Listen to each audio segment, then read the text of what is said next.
Hello বন্ধুরা, আশা করি তোমরা সবাই খুব ভালো আছো। আমরাও ভীষণ ভালো আছি। তো খুব যা গরম পড়েছে, তাই বিকালবেলা আমি আর অয়ন একটু ঘুরতে বেরিয়ে গেছি।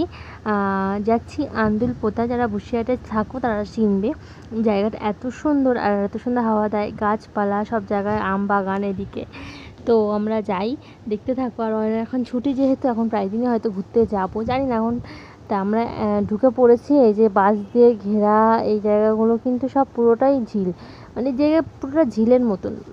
তো আমি আর ও চলে এসেছি, দাঁড়িয়ে একটু হাওয়া খাচ্ছি। খুব সুন্দর হাওয়া দিচ্ছিলো, মনে হচ্ছিলো কি ওখানেই থাকি, বাড়িতে আর আসতে ইচ্ছা করছে না। ওখানে কিছুক্ষণ বসে সময় কাটিয়ে তারপরে ফুচকা খেয়ে তারপরে হচ্ছে সব জায়গায় জল শুকিয়ে গেছে মোটামুটি। আর এখানে সূর্যটা কি সুন্দর অস্ত যাচ্ছে, সেটা তোমরা দেখো। তো এই ভিডিওটা এখানেই শেষ করছি। তারপর বাড়ি চলে এসেছিলাম। যদি ভালো লাগলে like, comment, share and subscribe করতে ভুলো না। তো আজকের মতো টাটা, বাই বাই।